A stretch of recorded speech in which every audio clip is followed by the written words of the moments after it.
All right, everybody, welcome to a special crossover edition of Locked On Avalanche and Locked On Wild. You got me, myself, Chris Maselli, Mr. Shaggy Von Doom, Kyle Sullivan, and Seth Toupal, host of Locked On Wild. We've done a couple crossovers with Seth in the past. I'm anticipating another fantastic episode for everybody out there in podcast land. And with the season right around the corner, why would you not want to get together with one of your fiercest rivals for next season? How's it looking for the Wild?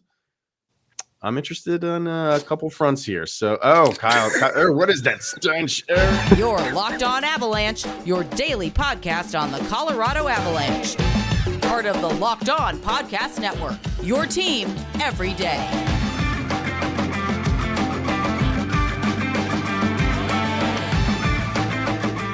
All right, everybody. A crossover that I think a lot of people look forward to. That is Locked On Avalanche and Locked On Wild. We're knocking out a bunch of them. I think you've been doing the same thing, Seth, right? Getting a lot of crossovers within a division, and even branching out. I think we're going to do one with the Vegas host. I hate Vegas so much, and I have to do a crossover with them just to show them how much I dislike them. But they're really cool guys over there at Locked On Vegas. So absolutely. But for now, you're getting Locked On Avalanche and Locked On Wild. Thank you for making this your first listen of the day. As always, that's appreciated. You can follow us on Locked On Avalanche at LOPN_Avalanche on Twitter, Locked On Avalanche on Instagram. Questions, comments, concerns, opinions, lockedonavalanche@gmail.com, and follow us on our YouTube channel.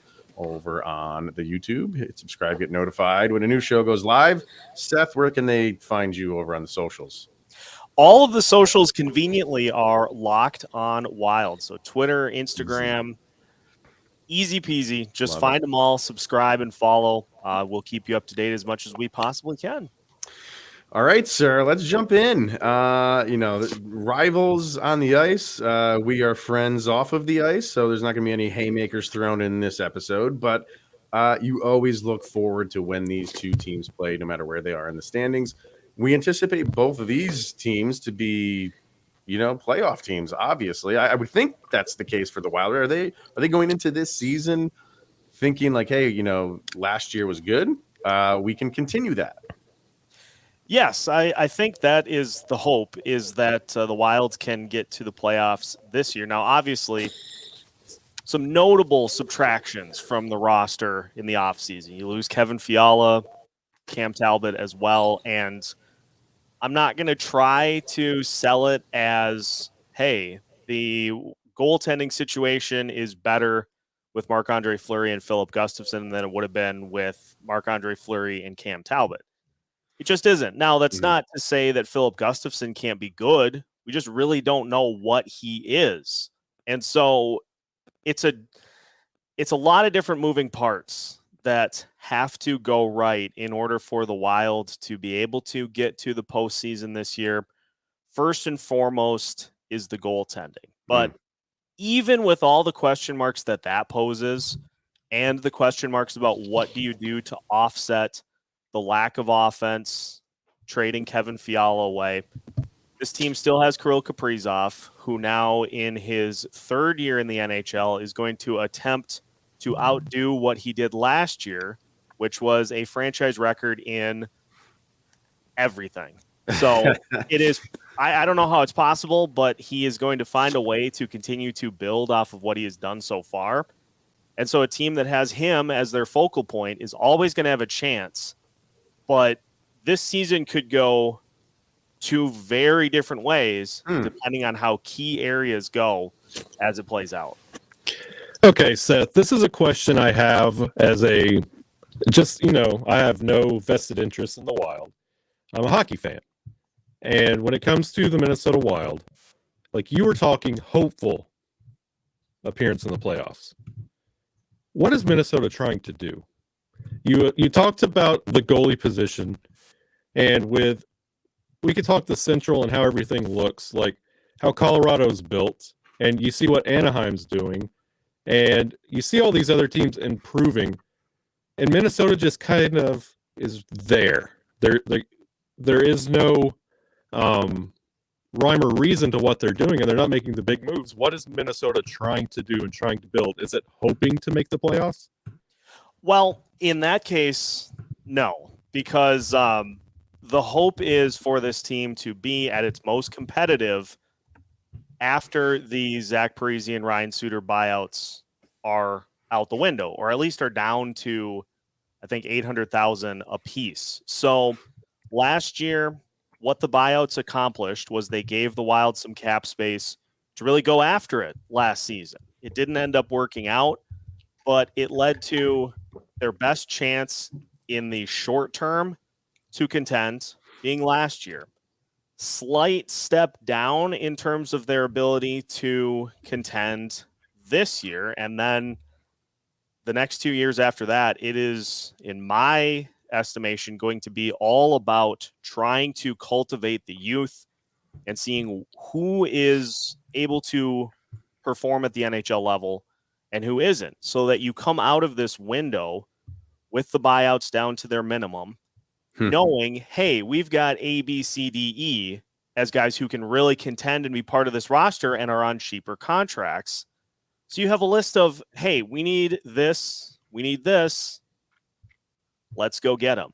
And so we're going to see over the next few years, as players' contracts come due, Matt Dumba, for instance, will be a free agent after this season is done.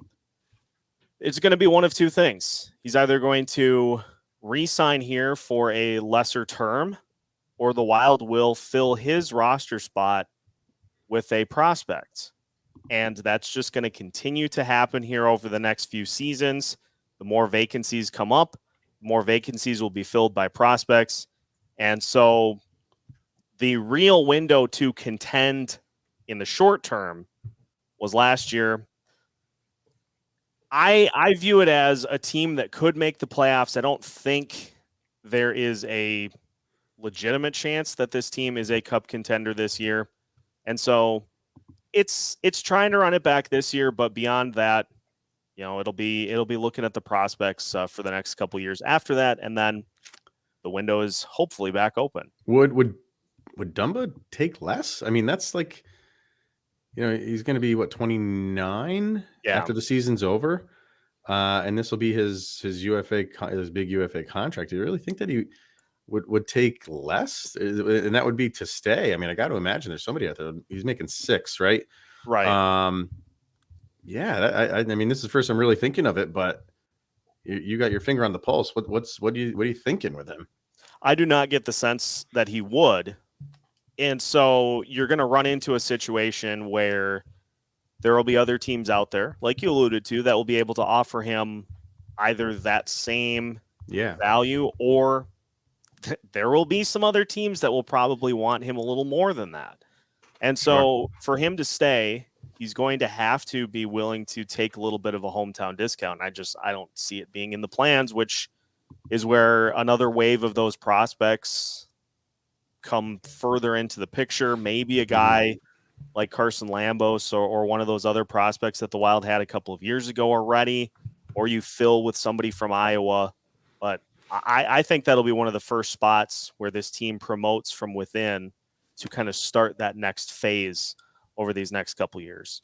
You mentioned the buyouts. You know, that was obviously big news when it happened with Parise and Suter. Like, is that going according to plan, or is it becoming an issue in any sense of the cap? Or because when it happened, they were like, this is not something that we just dreamt up, woke up in the morning and said we're going to do it. It was planned. Is it going according to plan? I think so. It's not a situation anybody really plans for, and this all stems back to us having Chuck Fletcher to thank for deciding that a 13-year deal for both of those guys was the route to go. But yeah, it's like you're going on vacation and you get a flat tire on the way. Now, obviously, you can try to kind of limp along with what you have. The best thing to do in that situation, though, is to just fix it and just kind of go with the assumption that, yeah, some of my trip money is now going towards fixing that tire. So you're going to still have a good time. It's just not going to be as good of a time as it was. Okay.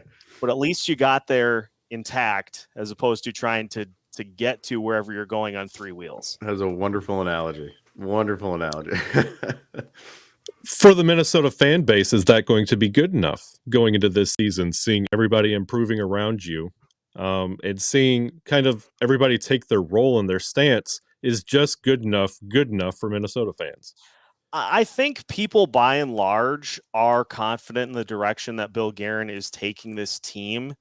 Obviously, that is not for everybody because you want to be a franchise where your goal every single season is to contend for a Stanley Cup. And that's a hard sell for fans. Why should we tune in if this team is not going to be in that position? And I flip back to one of the reasons that everyone should watch this team every single night is for Kirill Kaprizov. But, to further that, we've got Matt Boldy in year 2. So that will be a huge reason to watch this team and to see his development as potentially that second scoring option that Kevin Fiala was this past year. You've got Marco Rossi's rookie season. And so for those fans who enjoy that, enjoy seeing those younger prospects develop at the NHL level, there are plenty of reasons to watch. But yes, I do agree is you want your team to be trending towards deep playoff runs. And I've been pretty vocal about the fact that I still consider last season a failure because of the first round exit. Great breaking all those records, franchise record in points, franchise record in goals. Awesome. You lost in the first round, and for a team that was expected to go pretty deep, you did not. So ultimately, I have trust in Bill Guerin to be able to get this team to where they need to go because of some of the out-of-the-box thinking that he's done. With Chuck Fletcher, it was like, hey, we're a 7 or an 8 seed, and that's just the way it is. Like, this is always going to be a team with the exception of 1 or 2 seasons in which they got higher than that. They're always going to be that team that gets into the playoffs, but no further. And Bill Guerin wants to exceed those expectations. And so you got to pull back a little bit to be able to then go forward eventually. What could Boldy command after this season? He's restricted, and is this he's only going to be what's that? I'm jotting down notes. Are you? Yeah, I mean, because we got some guys in that similar situation. Is it a bridge deal? Is it max as you can get for him? Are they of the mind of he's a great young player, we lock him up for as long as we can? And if it goes into a max deal and it goes into unrestricted territory, we'll deal with that when we have to deal with it. Like, what's it looking like for him after this year? My heart says throw the book at him. Keep him here as long as you possibly can. Yeah, some people have that mindset, yeah. My head says if we can bridge it to the final year of Kirill Kaprizov's deal and then pay them both once all the buyouts are done, I think that is exactly what Bill Guerin's going to try to do. Because we just saw, and we'll talk about this in a little bit, I'm sure, we just saw the Nathan MacKinnon extension. And Kirill Kaprizov is looking at that and is saying, okay, you want me to stick around? We're going to hit double digits. So easy. I think he definitely can command that. I think Bill Guerin wants the bridge just to get it to both of those guys being past these buyouts to where then you don't have to worry about paying one or the other. We already did that. Let's get it to the end of the buyouts so you can pay both and not have to worry about it. Okay. All right. And we cannot do an Avalanche Wild crossover if us Avalanche fans don't ask you about Tyson Jost. How is he doing? Does he remember us? Does he talk about us often? He sends his warmest regards. I'm excited to see what Tyson Jost can do this season because he is going into the last year of his deal. He is a restricted free agent after this season. Does he fit into the long-term plans? Does he not? We really don't know. And there's no more opportunity. We know the feeling. I feel like I'm preaching to the choir here. This is a season for him to determine it. And it's going to be, my thought is, with Matt Boldy and Marco Rossi on that line, see what he can do based off of the training camp rosters, it looks like it may be that he starts the year with Marcus Foligno and Joel Eriksson-Ek, with Jordan Greenway injured. So I kind of want to see if he can go the offensive route. Seems like the team maybe wants to see him more of the defensive route. They'll meet somewhere in the middle, but I don't know. I want to see what Jost has to offer, but I don't have to tell you guys about that at all because you have. That's the reason he got traded, was waiting to see what he would turn into, and the role just never expanded. Yeah. What's the fans' temperature on Jost? Because he was kind of polarizing in his stint here. What did the fans? It's weird. think? Like, I mean, he was polarizing, but everybody loved him. Everybody loved exactly. his There was not a demeanor. bad word. No, about him. it was just frustrating to see him. He would have a great game, and you're like, maybe that's just what he needed, and he can continue off that. And it just never happened. He would follow it up with like 4 or 5 like duds. I think the perfect way to describe this is I feel like he is exactly what the Wild traded to get him. Nico Sturm, a guy who here we always were wanting more. I was banging the table to see more of Nico Sturm. Put him on the top line, put him on the second line, put him anywhere else other than that fourth line. And it just never happened. Very likable guy, and I get the sense that people really like Jost here. We got to see. You got to see it. Got to see that production happen. Yep. And quickly, you mentioned Marco Rossi. Like he didn't play because of injury, right? Didn't he get injured last year? 2 years ago, he had COVID, and it shut him down completely. Okay. And there were some serious concerns about that. And now his first year back was this past year in Iowa, and he played most of the season, but kind of got worn down at the end. Ended up actually setting the Iowa Wild's record for points in the season. Wow. So had a good year. It's just this was his first year back on the ice post COVID, and I forget what the notable side effect, the myocarditis, I think, is what he actually ended up getting. It was a heart thing with COVID, and so trying to work him back in. But by all accounts, he played great in Iowa this past season and looks to further that in Minnesota this year. Yeah, he was one I liked. That was a good pick for them. So yeah, someone to keep an eye on. All right, let's hear from Bet Online, and then we'll kind of flip the script and see what Minnesota's thinking of us Avalanche people. BetOnline.net, your number one source for football betting info for this season. Find all of the latest player developments, team matchup news, podcasts, and in-depth articles and analysis on every game that you can find. And as always, BetOnline remains your continued source for all of your sports wagering information with live betting and up-to-the-minute scores for every sport out there. The fastest and easiest way to check in on all of your favorite games and events, including Major League Baseball, MMA, boxing, and golf. Head to the betonline.net website or use your mobile device to learn more. That's betonline.net. It's where the game starts. All right, Mr. Toupal. Yeah, I mean, fire away. I'm sure Minnesota fans are none too pleased with the Colorado Avalanche. Finally, you read a lot of comments and stuff on social media, and they were hanging on to that. Can't get out of the second round. And they finally did and won it all. So I'm sure there's some, none too pleased Wild fans out there for that the Avalanche finally got to the peak of the mountain. But I think there's also some respect there too on the fan base side.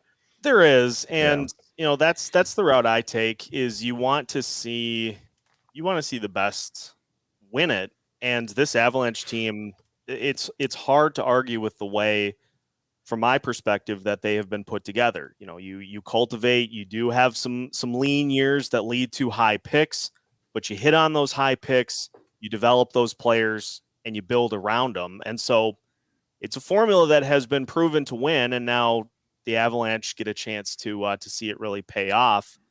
So I'll tie that into my first question, because you guys had a chance to enjoy this all off season, and so I got to know, what was the most out there cup celebration you saw from a member of the Avalanche? Oh, I think my favorite one was the Jack Johnson one.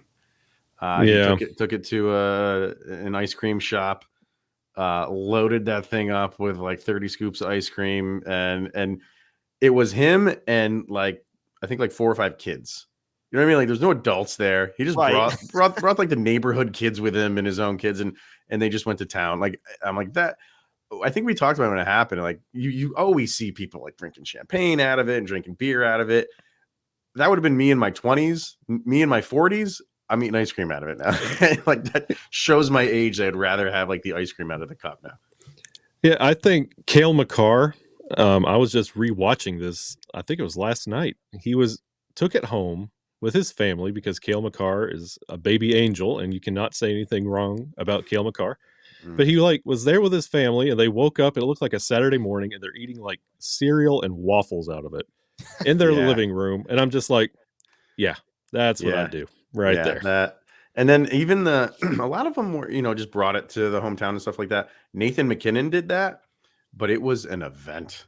Like that was like a Macy's Thanksgiving Day parade just for him and the Stanley Cup. So he lived it up, and he brought it back to like it seemed like he was on like a dock, and there was a lake behind him, and he still has the goal that he shot into when he was like 7-8 years old. Wow. So I mean, it's just all natted up, and it's got a sheet on it that just has holes all over the place. So it's just really cool to see the Stanley Cup on a dock with water behind him next to that goal that he shot in as a kid. That was pretty cool too. Yeah, it was fun. It's always fun to just watch and see what the different players do on their day with the cup. I love it. I think that's one of my favorite things of each and every offseason. So yeah, definitely glad to hear that it definitely made the rounds. Absolutely. I'm going to switch to little free agency because I really want to know. It seemed like from my perspective, the longer the Nazem Kadri free agency drew out, I kept thinking in the back of my head, is there a chance that he is just going to go back to Colorado if the grass isn't greener on the other side? Was it that close, or did it seem always destined for him to go elsewhere? It depends on the day. If it was Monday, you thought he was going to the Islanders. If it was Tuesday, he's coming back home. If it's Wednesday, he's going to Boston. Thursday, he's coming back home. Friday, the Islanders. Calgary's now popping up. And then over the weekend, if nothing's done over the weekend, he's coming back. It's rinse, wash, repeat. You didn't know where he was going. My emotions, my goodness, man.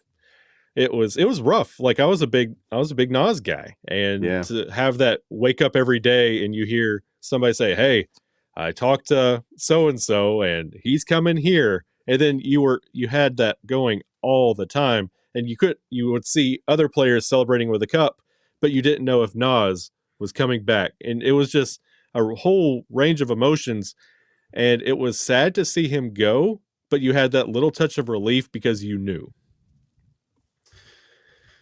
Yeah, I mean, like Kyle's saying, like it just the longer it went on, you could make arguments for why that's good for the Avalanche or why that's bad for the Avalanche, and you genuinely, it was a toss up. And then the Avs would go out and kind of like sign a guy to a very small contract, to maybe like a $1 million contract, but you're like, they need every penny to sign Nazem. So that's not good that they just signed this guy that is, going to be on the fourth line or maybe not even on the, they were just like pinching pennies. And you just, as it went on, I was just maybe in my own head, just thinking that he was going to come back. I think part of it was he wanted a big number, and I think he was trying to get that as much as he could, and he was holding out. I think the Islanders, I don't know this for a fact, but I think the Islanders were trying to give him that big number, and they just could not make anything. Like they couldn't move anybody around to make that work. And he would have went there with Lamoriello as the GM. He would have went there and done that. And then when that didn't happen, the one thing that I did hear is he was always going to keep the Avalanche updated on what's happening. And kind of you get the impression that he was going to give them like, okay, this is the deal that I'm going to take. And in the end, obviously it was Calgary. This is the deal. Do you want to match it? And I think the Avalanche said, this is the most that we can do. It wasn't $7 million. And he walked. So it's, it's the ups and downs of being a fan of any team. You're going to lose guys that you don't want to lose, And you kind of feel like, especially with the news of Nathan MacKinnon's contract, you feel like they were also sitting on that news. And when it came to that number compared to what Nas wanted, everybody was working together, and they gave Nas every chance he wanted. I feel like Colorado was the home base, and he was shopping numbers, and he would come back and say, could you do this? And they'd be like, possibly, but see what you can find, get your term. Nas landed where he was well treated and well deserved. No hard feelings between the two teams. It's one of those that they come back and, hey, we're going to be paying Nate 8 and 12.6. Like, you got to work with us here. We got to put the other half of the team together. So I feel like it was a relationship between both.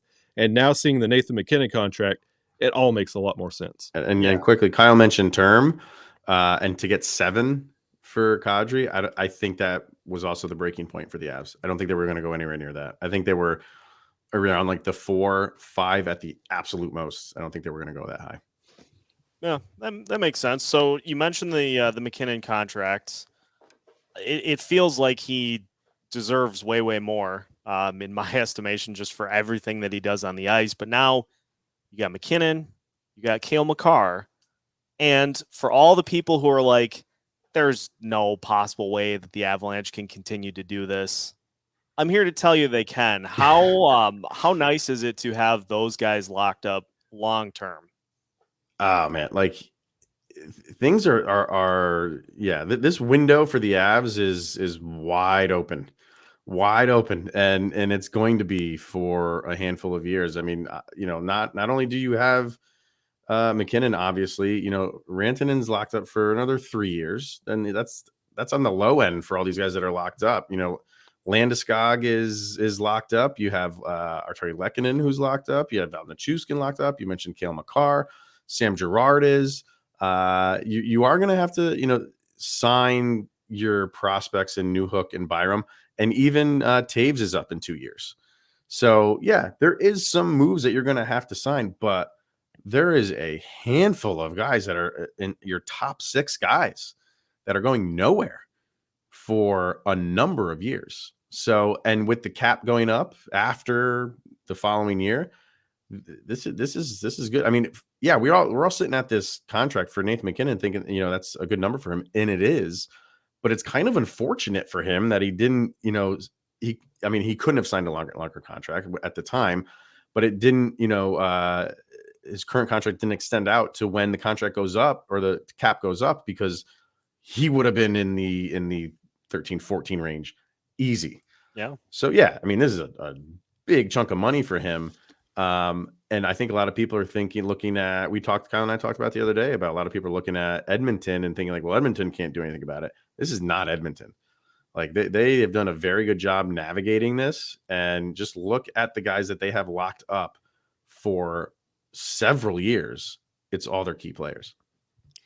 Yeah, the way the contracts are lined up and who's locked up for as long as they are, you have the feeling like Colorado is set for one of those Pittsburgh, Chicago type runs where, like, the casual hockey fan we're about to go from that great story of people you cheer for to, oh my God, I don't want to watch another cup final with the Avs still in here. Like, you have that feeling.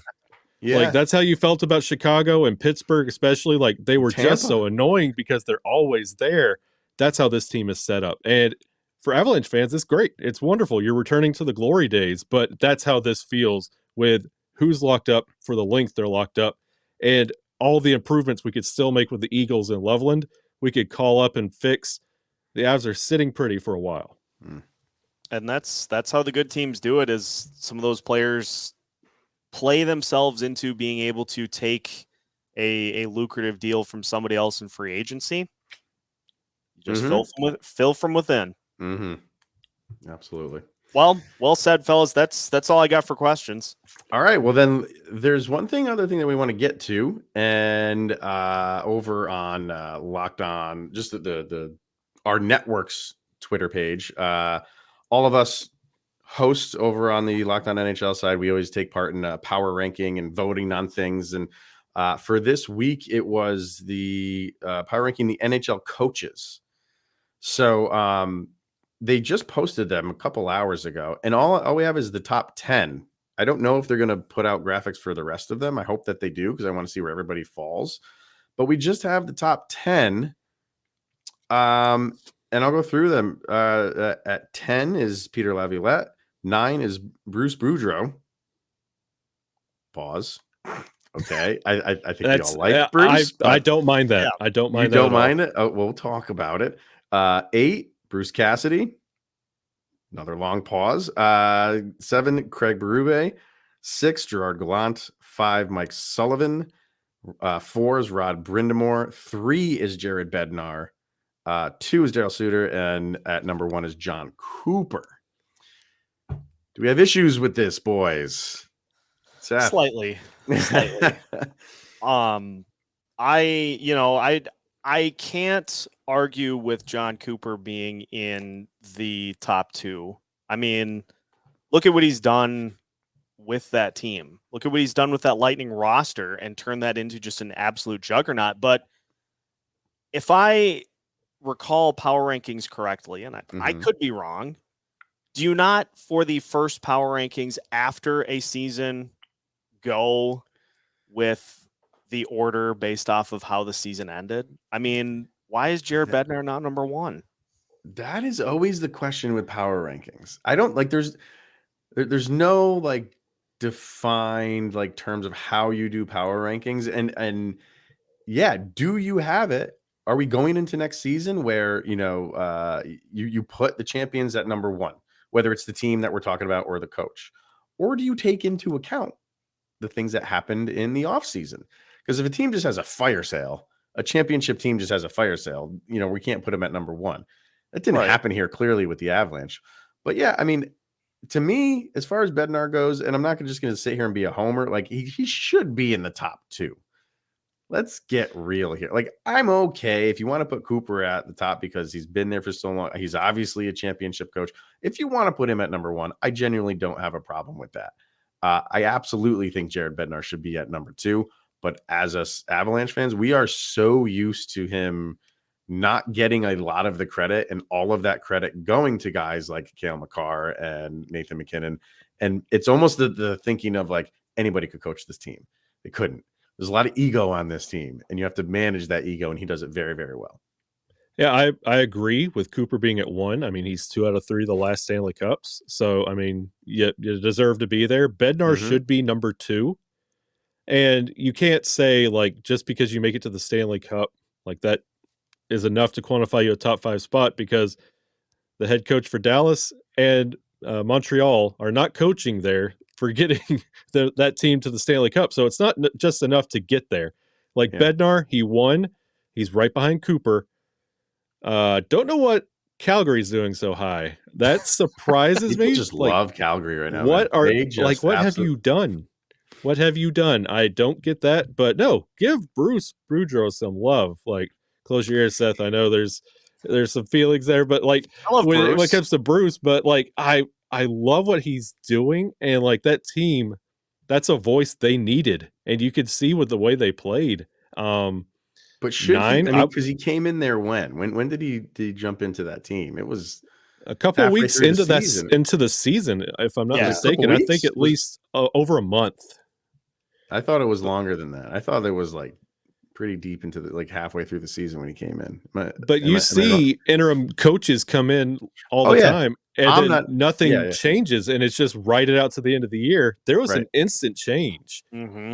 So for what he did and has done and will continue to do, yes, he deserves a spot in the top 10. Okay. Yeah, I love Bruce. There just were 2 other guys trying to coach while he was here. It didn't exactly work out. You got Bruce Cassidy on here. And should a coach who's going into a brand new team be anywhere near the top 10, or are we basing this on what he's done so far? I don't think you can do that. Couple the fact that he's coaching Vegas, and absolutely he should not be anywhere in the top 10. Yeah, I'd say that kind of like tongue in cheek, but I don't know. I don't like. Yeah, he's a good coach. Clearly, he's a good coach, but we don't know what if he's going to gel with Vegas. So I was a little bit surprised that he was in the top 10. Yeah, He doesn't even have a team on paper to coach. Like, he's still got to put that team together. Well, they might end up trading some more people before the season starts. I shouldn't say trade, giving away. Broken. Yes. That's pretty much what happens. Here, have it. Yeah. Yeah. So that's the top 10, and we'll, keep an eye on the our social on Twitter, but even on the Locked On Podcast Network's page, because that's where they post it. See if they put up the other ones. I'll see if I can get them to do that, because I want to know where the other guys stand. Because there's some guys that I put in the top 10 that are not in the top 10. So where are they? So yeah, where's Dean Evison? What's going on here? I was going to ask you, man. Is he just not been there long enough, or I think so. Yeah. I would put him. I'd put him probably in the top half. For sure. Yes. Yeah, I think with guys who haven't been coaching as long as Dean has, and with the fact that he's been around the NHL forever, I think he kind of gets pulled down a couple of rungs for that reason. If he can put it together with another solid season this year, I mean, I absolutely think he's the right guy for the job. Mm-hmm. It's just amongst some of these other guys, I mean, it's hard to stack up against the resumes of some of these other guys on this list. Right now it is, but yeah, I mean, I think he's making headway toward it. And as far as the fan base goes, like the confidence in him has not wavered at all. They're not calling for his head or anything like that right now, right? No, people are, for his facial expressions during games alone, people are huge Creed Bratton fans, Dean Evison fans. Beautiful. I think we'll end on that note. That's wonderful. Good spot to finish. All right. Well, thank you for tuning in, everybody. Good luck to you guys, Seth, for the season right around the corner. It's going to be whenever they stack up. It's must watch TV. It's always an excellent matchup between the two of them. So good luck for the year. And for everybody listening, thank you for making this your first listen of the day. Obviously, that is always appreciated. For Seth Toupal of Locked On Wild and Mr. Shaggy Von Doom, Kyle Sullivan, I'm Chris Maselli. Thank you for listening to this crossover episode of Locked On Avalanche and Locked On Wild. And we'll see you guys tomorrow.